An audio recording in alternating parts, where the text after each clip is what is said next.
wabarakatuh. Waalaikumsalam warahmatullahi wabarakatuh. Selamat siang anak-anak. Bagaimana Yang Pak? Yang Pak. Yang Pak. Sehat-sehat semua ya kabarnya? Sehat Pak. Sehat Pak. Alhamdulillah.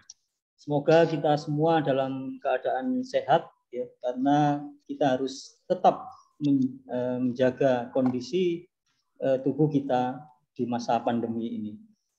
Anak-anak, sebelum kita memulai pembelajaran pada pagi hari ini, saya minta Adi memimpin doa terlebih dahulu. Silahkan Adi. Terima kasih. Mari kawan-kawan, sebelum kita memulai pembelajaran pada siang hari ini, kita berdoa menurut agama dan kepercayaan masing-masing. Berdoa dimulai. Berdoa selesai. Terima kasih Pak. Terima kasih Adi atas karena membantu memimpin doa tadi. Sudah saya share link ini ya untuk daftar hadirnya. Silakan diisi di grup WA. Saya kira saya lihat tadi semuanya hadir. Alhamdulillah. Anak-anak, minggu kemarin kita sudah membahas tentang masuknya bangsa Eropa ke Nusantara yang dimulai dari Portugis, kemudian Spanyol, ada Inggris dan juga Belanda. Nah, dari yang kita pelajari di pertemuan yang lalu, kita sudah paham bagaimana bangsa-bangsa Eropa ini mengambil rempah-rempah dari bumi Nusantara, dari Indonesia, ya, terutama Belanda yang ratusan tahun menjajah tanah air kita. Dari ratusan tahun tersebut, ya, pastinya banyak dampak yang dihasilkan terhadap tanah air kita ini, terhadap rakyat pribumi keseluruhan hingga saat ini. Ya. Dampak-dampak tersebut bisa dari dampak politik, kemudian sosial, budaya, maupun benda-benda yang ditinggalkan oleh para penjajah dari Eropa ini. Untuk hari ini kita akan membahas dampak-dampak yang dihasilkan oleh penjajahan bangsa Eropa, terutama nanti akan kita bahas di sekitar kita ya, di Surabaya, mengenai peninggalan-peninggalan atau dampak sosial, dampak politik, budaya maupun pendidikan dari hasil penjajahan Belanda selama ratusan tahun tersebut. Untuk itu saya akan tampilkan slide terlebih dahulu untuk diamati ya.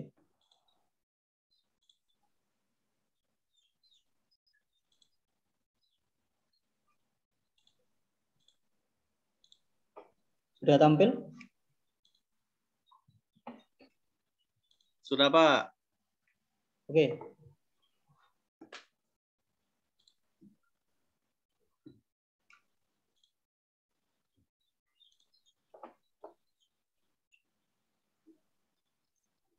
Baik, dampak politik, budaya, sosial, ekonomi, dan pendidikan pada masa penjajahan bangsa Eropa, terutama sekali adalah Belanda. Langsung saja.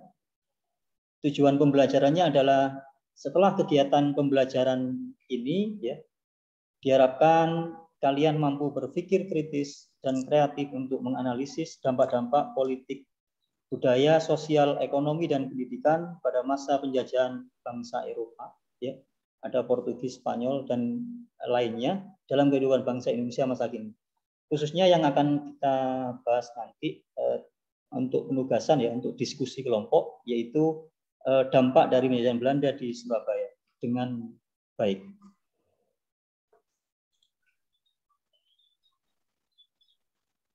Silakan diamati gambar berikut. Ya. Ini ada gedung PTPN 11 dan gedung Internasio di Surabaya ini. Mungkin ada yang bisa menjelaskan sedikit tentang bagaimana gedung PTPN 11 atau dulunya namanya adalah HVA ya, Handelsvereniging Amsterdam, dan juga Gedung Internasional. Ada yang bisa memberikan penjelasan?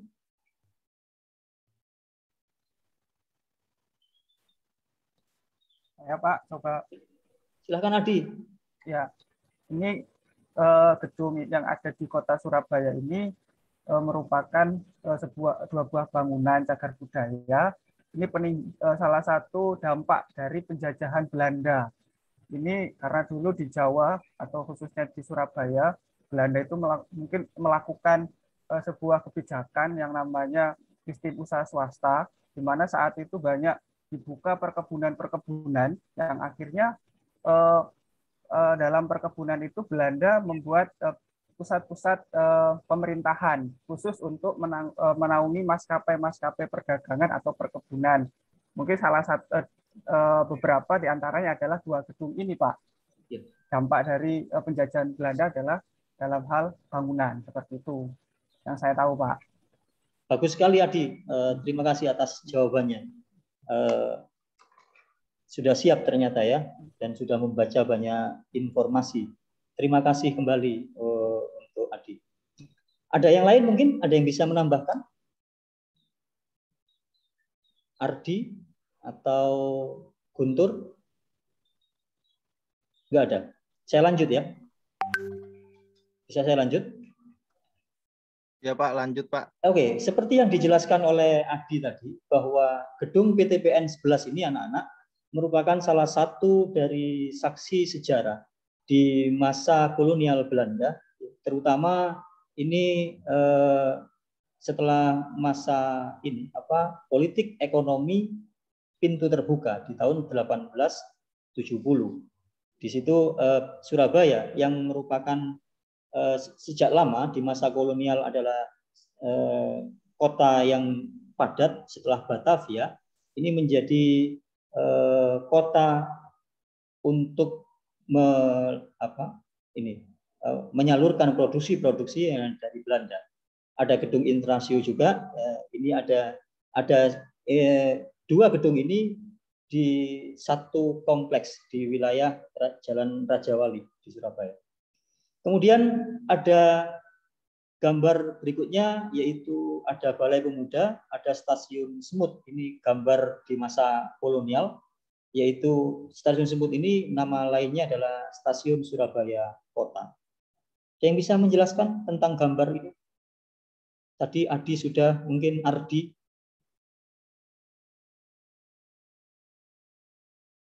Menurut saya ini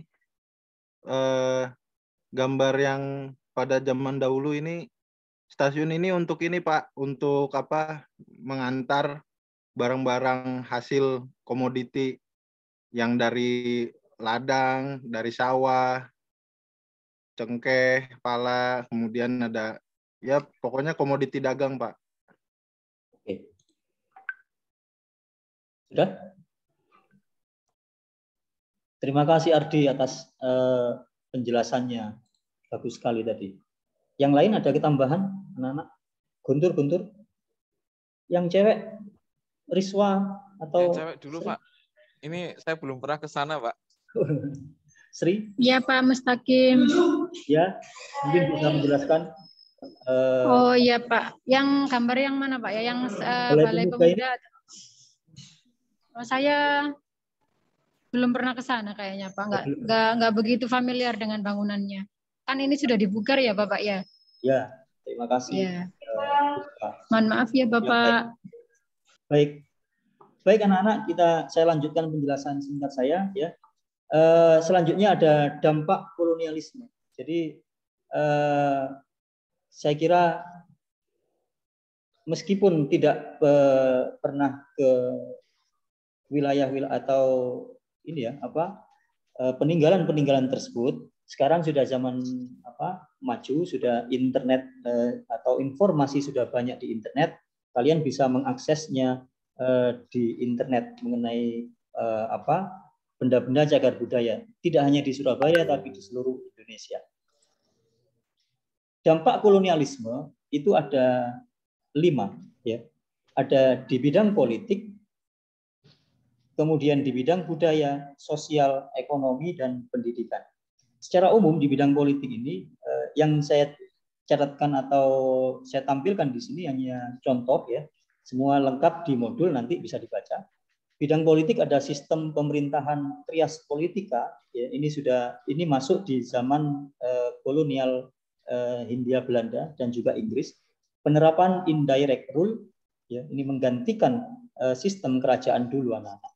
Kemudian di bidang budaya ada masuknya kebudayaan Barat, ini jelas, dan juga pengaruh bahasa. Ada kata-kata serapan ya di beberapa kosakata bahasa Indonesia. Kita tahu ada handuk, contohnya itu dari bahasa Belanda handuk, maupun sepatu ya dari bahasa Portugis yaitu sapatu, dan juga spor ya, sepur. Sepur ini ya, kalau di Jawa itu sepur menggunakan itu. Bidang sosial adanya pelapisan sosial di mana ada masyarakat Eropa, kemudian Timur Asing, dan juga pribumi. Munculnya elit terdidik juga. Di bidang ekonomi, perekonomian perubahan dari agraris atau pertanian menjadi industri tentunya, terutama setelah sistem tanam paksa anak-anak. Kemudian ada liberalisme dan kapitalisme ekonomi. Dan yang kelima, bidang pendidikan, munculnya golongan terpelajar. Dan berkembangnya pendidikan rendah sampai pendidikan tinggi. Ini contoh-contoh dari dampak kolonialisme. Selanjutnya akan saya bentuk kelompok ya.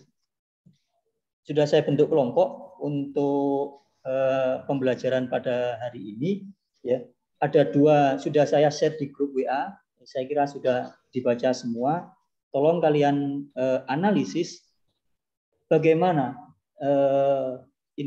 dampak-dampak penjajahan Belanda terutama yang terjadi di Surabaya. Nantinya di situ ada kalian bisa menganalisisnya, apakah itu bukti sosial ya atau sosiofact, ya, fakta sosial, atau fakta mental maupun fakta benda atau artifak. Kalau ada bendanya, contoh misalkan ini yang tadi HVA yang sekarang jadi PTPN 11 itu adalah dampak dari penjajahan Belanda di masa apa dan lain sebagainya. Jika nggak ada ini ya bendanya, berarti itu sosiofact. Contohnya seperti budaya maupun bidang sosial. Saya beri waktu 3-5 menit untuk kerja kelompok. Nanti saya akan minta salah satu kelompok untuk mempresentasikan ini hasilnya.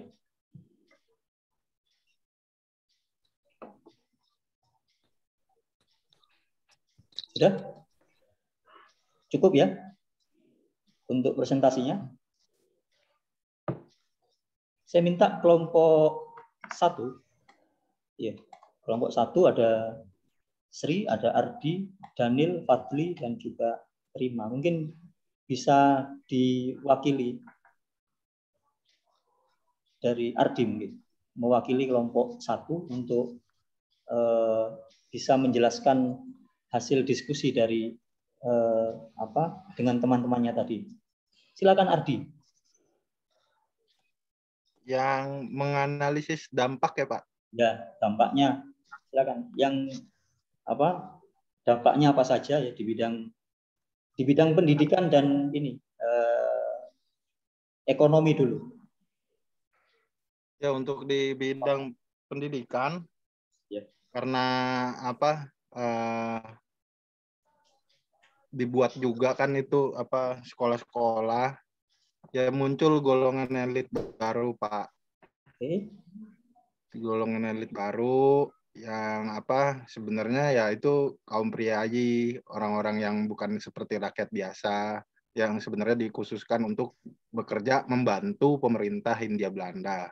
Kalau dari segi ekonomi sepertinya karena Belanda itu bekerja sama dengan pangreh praja atau orang-orang ya kaum priayi juga Pak, kaum bangsawan juga. Jadi ekonominya berputar di kalangan yang itu saja, sementara rakyat biasa gitu ya tidak menikmati hasil jerih payahnya, walaupun sudah bekerja di sawah, sudah lembur, ya tetap aja yang menikmati hasilnya adalah kaum kolonial dan kaum bangsawan. Untuk ekonomi dan pendidikan seperti itu, Pak. Baik, terima kasih Ardi, sangat bagus sekali analisisnya dari kelompok 1. Berikutnya kelompok 2 mungkin bisa menambahkan, ya. Ardi atau Guntur yang mewakili, silakan. Terima kasih kelompok 1, sudah sangat baik. Oke Pak, sedikit yang Bapak tugaskan untuk kelompok kami, dampak di bidang politik, sosial, budaya, ekonomi, pendidikan. Nah ini boleh Pak, selain di Surabaya Pak, sama penjajahannya? Boleh. Nah, oke Pak, kalau boleh. Kalau ada yang di Surabaya lebih. Ya, kalau dari lain Surabaya ini mungkin dampak bidang ekonomi, khususnya di tempat kami Pak, itu di kota metro itu didirikan pasar Pak. Ya, didirikan pasar pada zaman Belanda. Itu kemudian didirikan balai kota juga Pak. Balai kota itu yang berdekatan dengan pasar. Kemudian di tempat kami juga didirikan atau ada ledeng Pak atau irigasi. Nah itu mungkin dampak dari water ya, dampak positif, dampak positif dari Belanda. Itu saja Pak dari saya, mungkin bisa ditambahkan Pak Adi. Terima kasih Guntur sudah menyampaikan pendapat dari kelompok 2. Ada tambahan lagi, Adi? Atau ya Pak, ya silakan. Menambahkan di Surabaya tadi dampak dari penjajahan Belanda itu dimunculkanlah sistem transportasi. Jadi sebelumnya Jawa, sebelum adanya politik pintu terbuka itu belum ada kereta api atau istilahnya sepur tadi ya Pak ya. Itu kemudian dibangunlah kereta api mulai dari Semarang kemudian hingga ke seluruh Pulau Jawa, termasuk di kota Surabaya. Dan selain bangunan stasiun atau kereta juga dibangun beberapa kantor-kantor dagang dari perkebunan-perkebunan yang ada di sana. Itu Pak, nambahan saya. Terima kasih Adi, kelompok 2. Dan semuanya yang terlibat dalam pembelajaran ini, dan kalian sudah luar biasa karena bisa mengikuti pembelajaran kali ini dengan sangat baik. Saya harapkan begitu terus ya, setiap kali ada pertemuan. Jangan lupa dalam pembelajaran sejarah, membaca itu adalah kunci. Jadi kalau kita kurang baca, kurang bacaan, kurang literasi, akhirnya kita akan mungkin kesulitan. Nah, baik anak-anak, mendekati menjelang akhir ini, mungkin ada yang bisa menyimpulkan. Yang cewek, Rima mungkin bisa menyimpulkan bagaimana dampak dari penjajahan bangsa Eropa di Indonesia. Baik, Bapak, saya akan mencoba menyimpulkan ya Pak ya, dampak penjajahan bangsa Eropa di Indonesia Pak. Dampak penjajahan bangsa Eropa di Indonesia itu dibagi menjadi 2 Pak. Dampak negatif dan dampak positif. Dampak negatifnya seperti bisa kita rasakan ya Pak ya, kita merasakan penjajahan selama berabad-abad ya Pak ya, membuat rakyat Indonesia menjadi apa ya Pak? Menjadi terjajah di negaranya sendiri ya. Mereka jadi miskin, mereka kurang makan dan lain sebagainya. Kalau dampak positifnya banyak Pak, tentunya Pak. Jadi tidak harus dampak negatif saja dari penjajahan Pak, dampak positifnya juga ada. Kita jadi mengenal yang namanya tanaman ekspor, kemudian mengenal apalagi ya Pak, mengenal pendidikan, salah satunya kan dari penjajahan juga Pak. Mungkin itu Pak. Sudah cukup ya? Gitu aja? Iya Pak. Oke. Terima kasih Rima, sudah menyimpulkan tentang bagaimana dampak penjajahan bangsa Eropa ya. Memang benar sekali anak-anak bahwa penjajahan dari bangsa Eropa mulai dari Portugis sampai yang saya sebutkan di awal tadi, yang paling lama kita dijajah oleh Belanda selama ratusan tahun lamanya, ada dampak-dampak positif dan negatif pastinya.